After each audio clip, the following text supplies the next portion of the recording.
Polity का हमने एक चैप्टर कंप्लीट कर लिया लक्ष्मीकांत से 6th एडिशन से। ये हमारा सेकंड चैप्टर है मेकिंग ऑफ द कॉन्स्टिट्यूशन। ठीक है, तो इसको हम स्टार्ट करते हैं मेकिंग ऑफ द कॉन्स्टिट्यूशन। तो फर्स्ट टॉपिक है इसका demand for the constituent assembly. तो कॉन्स्टिट्यूएंट असेंबली का डिमांड सबसे पहले जिसने रखा था वो 1934 में एम.एन. रॉय के द्वारा रखा गया था। एम.एन. रॉय जो थे एक कम्युनिस्ट पार्टी से थे। ठीक है, तो इन्होंने सबसे पहले जो कॉन्स्टिट्यूएंट असेंबली का आइडिया है सबसे पहले किसके द्वारा दिया गया था? एम.एन. रॉय के द्वारा दिया गया था। ये बहुत इंपॉर्टेंट है और कई सारे एग्जाम्स में ये पूछा भी है। और उसके बाद 1935 में इंडियन नेशनल कांग्रेस ने सबसे पहले ऑफिशियली डिमांड की कि हमें अपना कॉन्स्टिट्यूशन बनाना है, और कॉन्स्टिट्यूएंट असेंबली की सबसे पहले 1935 में डिमांड किया गया आईएनसी के द्वारा। ठीक है, तो उसके बाद 1938 में in the behalf of the Indian national Congress के जवाहरलाल नेहरू ने बोले कि हमारा जो कॉन्स्टिट्यूएंट असेंबली होगा, ठीक है, हमारे जो मेंबर्स होंगे वो फ्री होंगे, वो किसी भी आउटसाइडर से का इंटरफेरेंस उसमें कॉन्स्टिट्यूएंट असेंबली में नहीं होना चाहिए। हम खुद अपना जो है कि कॉन्स्टिट्यूएंट असेंबली बनाएंगे और पूरा कॉन्स्टिट्यूशन बनाएंगे। ठीक है, तो इसमें हमने 3 पॉइंट पढ़ा कि 1934 में सबसे पहले एम.एन. रॉय के द्वारा आइडिया दिया गया था, 1935 में इंडियन नेशनल कांग्रेस ने ऑफिशियली डिमांड किया था, और 1938 में जवाहरलाल नेहरू ने बिहाफ ऑफ द आईएनसी के डिक्लेयर किया कि हमारा जो कॉन्स्टिट्यूएंट असेंबली होगा वो बाहर के आउटसाइडर के इंटरफेरेंस से नहीं होगा। ठीक है, और उसके बाद फिर क्या होता है कि इस डिमांड को एक्सेप्ट कर लिया जाता है अगस्त ऑफर 1940 के तहत। तो ये पूछा जा सकता है कि सबसे पहले कॉन्स्टिट्यूएंट असेंबली का डिमांड जो है कब एक्सेप्ट किया गया था? तो अगस्त ऑफर 1940 के तहत जो है इसको एक्सेप्ट कर लिया गया था। उसके बाद 1942 में सर स्टैफोर्ड क्रिप्स आए थे, और इस मिशन को क्या बोला जाता है? क्रिप्स मिशन बोला जाता है। और इस मिशन में इन्होंने कहा कि हम आपके साथ एग्री हैं, हम एग्री करते हैं कि आप अपना कॉन्स्टिट्यूएंट असेंबली बना लो, लेकिन हमारे साथ वर्ल्ड वॉर सेकेंड में पार्टिसिपेट करो। ठीक है, तो एक्सेप्ट तो किया गया था 1940 में, लेकिन इसका जो पूरा प्लान है, प्रपोजल है, ड्राफ्ट करने कौन आया था? सर स्टैफोर्ड क्रिप्स आए थे 1942 में, जिसको क्रिप्स मिशन भी बोला जाता है। ठीक है, तो ये सवाल पूछा जाता है कि कब एक्सेप्ट किया था। फिर क्या होता है कि कंपोजिशन इसका बनता है। Composition of the constituent assembly का हम देखें तो 1946 में सबसे पहले कैबिनेट मिशन के थ्रू जो है कि कॉन्स्टिट्यूएंट असेंबली का फॉर्मेशन हो जाता है 1946 में। ठीक है, तो डिफरेंट स्टेट वगैरह से टोटल अलग मेंबर्स थे कि ब्रिटिशर्स कितने होंगे या फिर कि प्रोविंस से कितने होंगे। तो ये नंबर याद रखना जरूरी नहीं है, ना ही यूपीएससी इसमें इंटरेस्टेड होता है। लेकिन किस तरीके से लिया गया था, सपोज कि डिफरेंट स्टेट हैं, प्रोविंसेस हैं, तो कैसे कॉन्स्टिट्यूएंट जो मेंबर्स थे उनको कैसे लिया गया था? तो वो पॉपुलेशन के बेस पे लिया गया था। ठीक है, अगर 1 मिलियन का पॉपुलेशन है तो वहाँ से 1 मेंबर्स को जो है इलेक्ट किया गया था। और वही प्रोविंस से कैसे लिया गया था? जो ब्रिटिश प्रोविंस थे वहाँ से मुस्लिम, सिख और जनरल में कम्युनिटी में डिवाइड करके लिया गया था। जनरल में जो कम्युनिटी में थे वो सब आते थे except the Muslim and Sikh. ठीक है, और जो यहाँ से हमने देखे जो अदर स्टेट्स हैं वहाँ से तो इलेक्ट करके 1 मिलियन से 1 लोग को इलेक्ट करके लेके आया जा रहा है, लेकिन जो प्रोविंसेस थे, ठीक है, जो प्रिंसली स्टेट थे वहाँ से सीधे इलेक्ट करके नहीं, नॉमिनेट करके मेंबर आए थे। जो प्रिंसली स्टेट्स के जो हेड हुआ करते थे, जो राजा हुआ करते थे, वो सीधे नॉमिनेट करते थे कि कौन जो है कि इसका मेंबर बनेगा कॉन्स्टिट्यूएंट असेंबली का। तो इसलिए इसका क्रिटिसाइज होता है कि जो मेंबर थे कॉन्स्टिट्यूएंट असेंबली के वो फुल्ली जो थे वो इलेक्टेड नहीं थे, वो नॉमिनेटेड थे, पार्शियली इलेक्टेड थे। ठीक है, इसका एक क्रिटिसिज्म ये है जो यूपीएससी में पूछा जाता है। ठीक है, उसके बाद ये नंबर में जो है कि उतना खास पूछता नहीं यूपीएससी, लेकिन इनिशियली क्या था? इनिशियली जो प्रिंसली स्टेट थे, क्योंकि कैबिनेट मिशन के अंदर ये था कि अगर जो चाहता है, जो प्रोविंशियल जो स्टेट्स है वो चाहते हैं कि अगर इंडिया में ज्वाइन करना है इंडिया में कर सकते हैं ज्वाइन, अगर पाकिस्तान से ज्वाइन करना चाहते हैं वहाँ ज्वाइन कर ले, और कुछ अगर इंडिपेंडेंट रहना चाहते हैं तो इंडिपेंडेंट रह सकते हैं। तो इसके अंतर्गत 93 सीटें जो थी वो खाली रह गई, क्योंकि बहुत सारे जो स्टेट्स थे, जो प्रोविंशियल थे, उन्होंने ये डिसाइड किया, प्रोविंस ने डिसाइड किया कि हम जो है कि इंडिपेंडेंट रहेंगे। ठीक है, और इसमें इन्होंने पार्टिसिपेट नहीं किया। लेटर बाद में धीरे धीरे हम देखते हैं कि इसमें पार्टिसिपेट करना स्टार्ट कर दिए। ऑल्दो कॉन्स्टिट्यूएंट असेंबली का भले क्रिटिसिज्म होता हो कि डायरेक्टली इलेक्टेड मेंबर नहीं थे, पार्शियली इलेक्टेड मेंबर थे, लेकिन फिर भी इसमें क्या था, हर कैटेगरी से मेंबर थे, ठीक है, चाहे वो हिंदू हो, मुस्लिम हो, सिख हो, है ना, पारसीस हो या एंग्लो इंडियंस हो या क्रिश्चियंस हो, SC ST including the women, तो सारे सेक्शन से मेंबर्स को इसमें इंक्लूड कर दिया गया था, ठीक है। भले इसका क्रिटिसिज्म होता हो कि इसमें पार्शियली इलेक्टेड थे, लेकिन ये किसी भी कम्युनिटी को छोड़ के नहीं चला था, इसमें सारे कम्युनिटी चाहे इंक्लूडिंग द वुमेन हर कोई आया था। एक बहुत ही इंटरेस्टिंग सवाल है जो पूछता है कि महात्मा गांधी ने इतने सारे पार्टिसिपेट किए मूवमेंट में, है ना, इवन आज़ादी में इनका बहुत बड़ा रोल था, लेकिन ये सवाल पूछता है कि क्या कॉन्स्टिट्यूएंट असेंबली में या जब कॉन्स्टिट्यूशन बन रहा था इंडिया का, इन्होंने पार्टिसिपेट किया था या नहीं।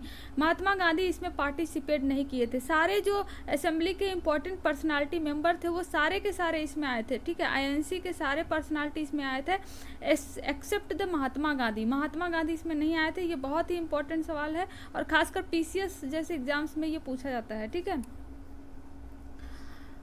फिर नेक्स्ट है कि working of the constituent assembly, ठीक है। तो वर्किंग देखो 1946 में क्या हुआ था कि मुस्लिम ये जो अडॉप्ट किया गया तो मुस्लिम लीग ने इसको बाइकआउट कर दिया, इसको ये कहते हुए कि उनको सेपरेट एक पूरा कंट्री चाहिए, वो क्योंकि वो पाकिस्तान की मांग कर रहे थे, ठीक है। और उसके बाद जो फर्स्ट मीटिंग हुई थी इसके कॉन्स्टिट्यूएंट असेंबली की, तो उसको प्रेसाइड जो किए थे उसके चेयरमैन प्रेसिडेंट जो थे वो डॉक्टर सच्चिदानंद सिन्हा थे, और ये सबसे ओल्डेस्ट पर्सन थे, ठीक है। जो कॉन्स्टिट्यूएंट असेंबली में जो मेंबर थे उन्होंने जो है कि सिलेक्ट किया सबसे ओल्डेस्ट पर्सन को, जो डॉक्टर सच्चिदानंद सिन्हा थे, और बाद में जो है इनको रिप्लेस कर दिए कौन, डॉक्टर राजेंद्र प्रसाद, ठीक है। तो इसमें क्या इंपॉर्टेंट पॉइंट है कि सबसे जो टेम्पररी प्रेसिडेंट कौन बने थे, डॉक्टर सच्चिदानंद सिन्हा, और जो लेटर जो परमानेंट प्रेसिडेंट कौन बने थे, डॉक्टर राजेंद्र प्रसाद। तो ये बहुत ही इंपॉर्टेंट है, इसको याद रखना जरूरी है, एग्जाम में पूछता है। अगर दोनों नाम दे देता है लोग कंफ्यूज हो जाते हैं। डॉक्टर सच्चिदानंद सिन्हा जो थे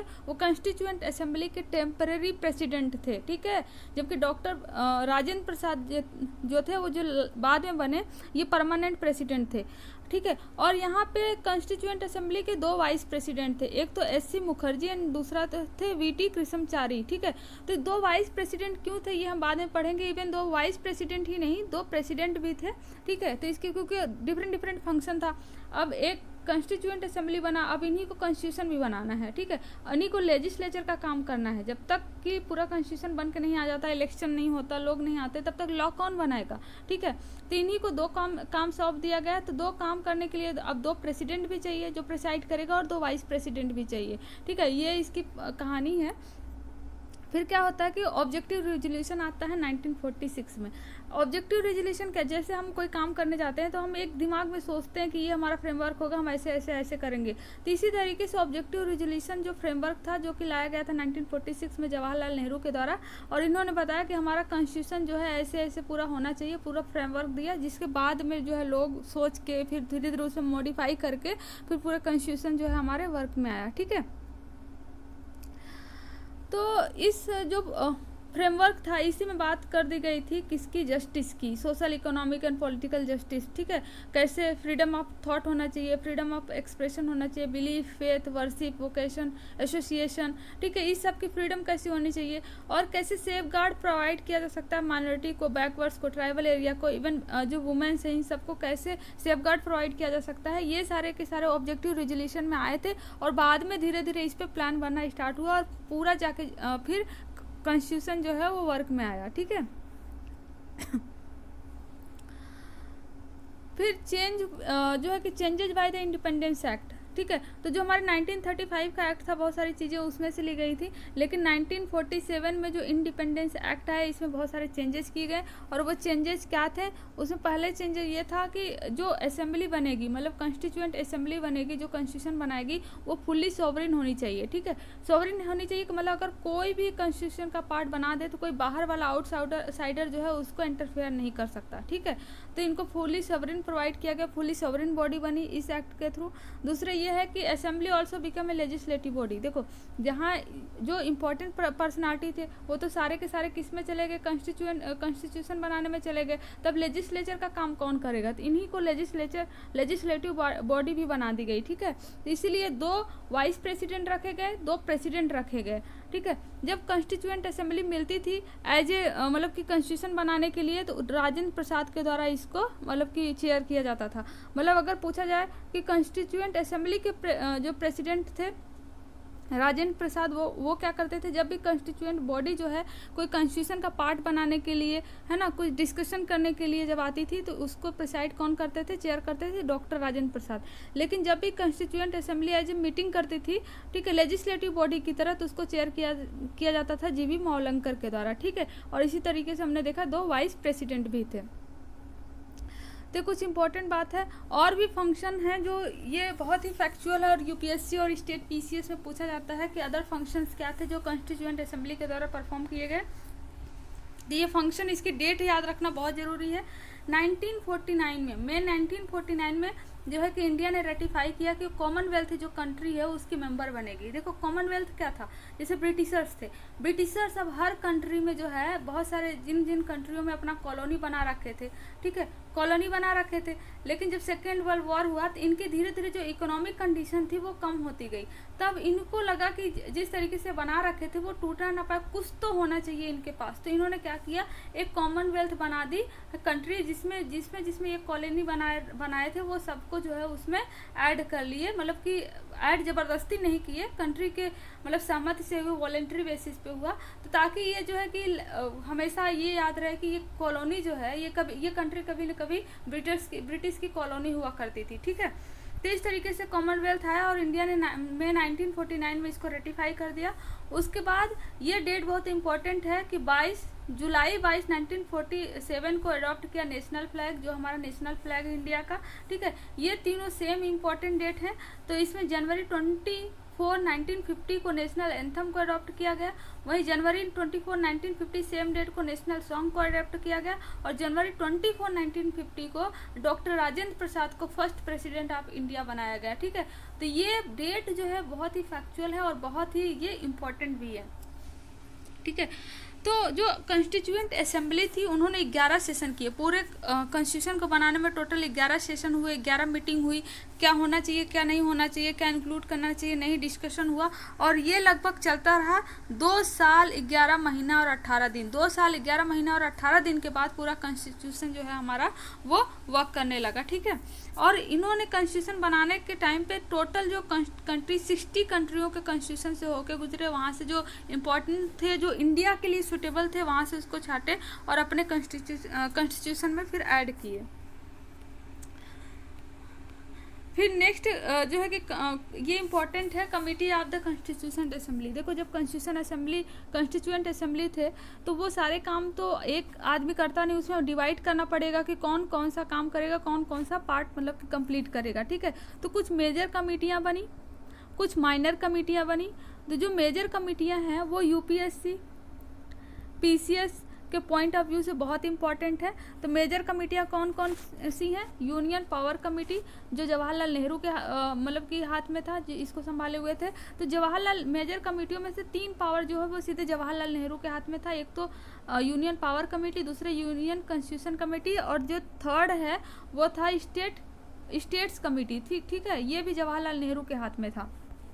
और बाकी जो कमेटी थी कुछ जैसे कि प्रोविंशियल कॉन्स्टिट्यूशन कमेटी, वो सरदार पटेल के हाथ में था, ठीक है। ड्राफ्टिंग कमेटी ये बहुत इंपॉर्टेंट है और कई बार एग्जाम में, खासकर पीसीएस जैसे एग्जाम में हमेशा पूछता है कि ड्राफ्टिंग कमेटी किसके हाथ में था। डॉक्टर भीमराव अंबेडकर इसको चला रहे थे, ठीक है। और एडवाइजरी कमेटी, एडवाइस लेने की किस में जरूरत पड़ेगी, जिसमें बहुत लॉ बनाने होंगे, बहुत ट्रिकी होगा, इस तरीके की, जिसमें बहुत सोचना समझना होगा, ठीक है। जैसे फंडामेंटल राइट हो गया, माइनॉरिटी से रिलेटेड हो गया, ट्राइबल से रिलेटेड हो गया, ठीक है। तो ऐसे चीज़ों के लिए एडवाइजरी कमेटी बनाएगी, जिसको कौन हेल्प कर रहा था, जिसको हेल्प कर रहे थे सरदार पटेल। और सरदार पटेल तो इतने सारे माइनॉरिटी हैं, है ना, ट्राइब्स हैं, और ये सारे एरिया में अकेले तो कर नहीं पाते थे, इसलिए इनके एडवाइजरी कमेटी के अंदर में 5 जो है छोटी छोटी कमेटियां बनी। ये खासकर इतना इंपॉर्टेंट नहीं है, लेकिन एडवाइजरी कमेटी किसके द्वारा हेल्प किया जा रहा था, सरदार पटेल के द्वारा, ये बहुत इंपॉर्टेंट है, ठीक है। तो सरदार पटेल के द्वारा क्या हो गया, इनके द्वारा एक तो एडवाइजरी कमेटी हेल्प किया जा रहा था, दूसरे जो है प्रोविंशियल कॉन्स्टिट्यूशन कमेटी भी इन्हीं के द्वारा हेल्प किया जा रहा था। 2 पोजीशन इनके पास में था और 3 जो था वो जवाहरलाल नेहरू के हाथ में था, ठीक है। और ड्राफ्टिंग कमेटी थी, हर कोई जानता है, BR अम्बेडकर के हाथ में था। फिर उसके बाद आता है rules of the procedure committee, ये डॉक्टर राजेंद्र प्रसाद के हाथ में था। और स्टेट कमेटी हम देख लिया, और स्टीयरिंग कमेटी भी डॉक्टर राजेंद्र प्रसाद के हाथ में था। तो मेजर कमेटियाँ किसके किसके हाथ में था, मेजर कमेटियाँ जवाहरलाल नेहरू के हाथ में था, सरदार पटेल के हाथ में था, अम्बेडकर के हाथ में था, ठीक है। और उसके बाद जो है कि डॉक्टर राजेंद्र प्रसाद के हाथ में था। तो ये मेजर कमेटियाँ 4 पर्सनालिटी के हाथ में था। और जो मेजर माइनर कमेटियाँ हैं ये यूपीएससी पूछता नहीं है इसको, ठीक है।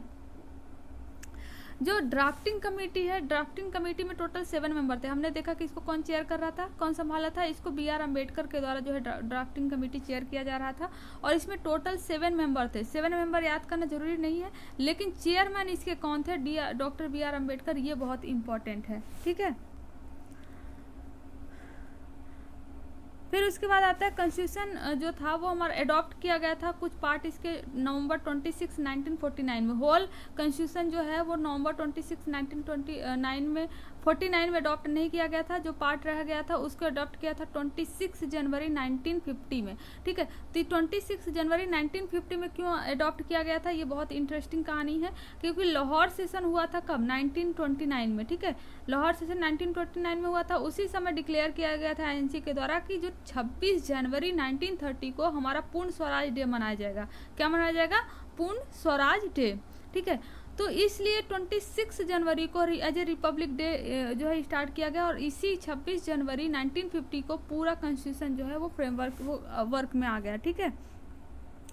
तो यह है, तो इनिशियली जो अडॉप्ट किया गया था 26 जो नवंबर को अडॉप्ट किया गया था 1949 को, उसमें जो सिटीजनशिप से रिलेटेड था, इलेक्शन से जो बहुत ही इंपॉर्टेंट थे, ठीक है, और प्रोविंशियल से रिलेटेड था, टेम्पररी और ट्रांसलेशन प्रोविंस से रिलेटेड था। ये सारे आर्टिकल्स याद रखने की ज़रूरत नहीं है, ये स्टार्टिंग में ही आ गए थे। और जो रेस्ट था वो बाद में 26 जनवरी 1950 को आया था, ठीक है। और हमने देख लिया कि 26 जनवरी को क्यों अडॉप्ट किया गया था, क्यों इसी दिन जो है पूर्ण स्वराज की मांग की गई थी 1930 को, और इसी पूर्ण स्वराज डे भी इसी दिन मनाया गया था, ठीक है। और एक इम्पॉर्टेंट पॉइंट है जो कि प्रीलिम्स के लिए इम्पोर्टेंट तो है ही, लेकिन मेंस के लिए काफ़ी इम्पोर्टेंट है और पूछा भी गया है सवाल कि क्रिटिसिज्म हमारे कॉन्स्टिट्यूएंट असेंबली का क्यों होता है। देखो, क्रिटिसिज्म इसका इसलिए होता है क्योंकि ये नॉट ए रिप्रेजेंटेटिव बॉडी। हमने पढ़ा कि इसमें क्या थे, फुली इलेक्टेड नहीं थे, ये पार्शली इलेक्टेड थे, क्योंकि जो प्रोविंशियल स्टेट्स है वहाँ से तो नॉमिनेट होकर मेंबर आ रहे थे। वहाँ के जो किंग, जो राजा हुआ करते थे, हेड हुआ करते थे, वो अपने यहाँ से किसी मेंबर को नॉमिनेट कर रहे थे, नॉमिनेट करके भेज रहे थे, और वो जो है फिर क्या कर रहा था कि वहाँ पे कॉन्स्टिट्यूएंट असेंबली में पार्ट लिया था, तो इसलिए क्रिटिसाइज होता है। दूसरा कारण ये है कि नॉट ए सॉवरेन बॉडी। ये कह रहे थे कि जो कॉन्स्टिट्यूएंट मेंबर होंगे वो सॉवरेन होंगे, लेकिन ये तो किसके आए थे, कैबिनेट मिशन प्लान के अंदर में ये सारी काम स्टार्ट हुए था, तो ये सॉवरेन कैसे हुई, ठीक है। तीसरा है the time consuming according to the critics. 2 साल 11 महीने 18 दिन इतने टोटल डे लग गया था इंडिया के कॉन्स्टिट्यूशन को बनाने में। वही अमेरिका का कॉन्स्टिट्यूशन जो है वो सिर्फ और सिर्फ 4 महीने में बनकर तैयार हो गया था। इस टाइम कंज्यूमिंग का भी क्रिटिसिज्म होता है। उसके बाद नेक्स्ट है डोमिनेटेड बाय द कांग्रेस। उस समय जो मोस्ट जो है पॉलिटिशियन जो थे वो कांग्रेस ज्वाइन किए हुए थे, कांग्रेस से थे, तो इन्हीं के द्वारा डोमिनेट किए हुए थे, तो ये इसका एक क्रिटिसिज्म है, ठीक है। और dominated by the lawyer and politician, ठीक है। तो उस समय लॉयर वगैरह जो है उनका ज़्यादा थे, और पॉलिटिशियन जो है इन्हीं के द्वारा ये डोमिनेट किया गया था, इसका ये भी क्रिटिसिज्म है। और डोमिनेटेड बाय द हिंदूज। देखो, हिंदू के द्वारा जो डोमिनेट करने का एक रीज़न भी था, क्योंकि जो मुस्लिम के जो पॉलिटिशियन थे वो तो सीधे पाकिस्तान की मांग कर रहे थे, वो पाकिस्तान में चले गए छोड़ छाड़ के, ठीक है। तो यहाँ जो पॉलिटिशियन बचे वो मोस्टली कौन, हिंदू ही बचेंगे ना, और हिंदू के ही द्वारा फिर तो डोमिनेट किया जाएगा, तो इसका रीज़न है। बट क्रिटिसिज्म होता है कि डोमिनेटेड बाय द हिंदू। तो ये सारे क्रिटिसिज्म है इंडिया के कॉन्स्टिट्यूएंट असेंबली का। ये हमारा सेकंड चैप्टर भी खत्म हुआ। अब इस पे हम दोनों चैप्टर पे MCQ को लेके सॉल्व करेंगे, ठीक है।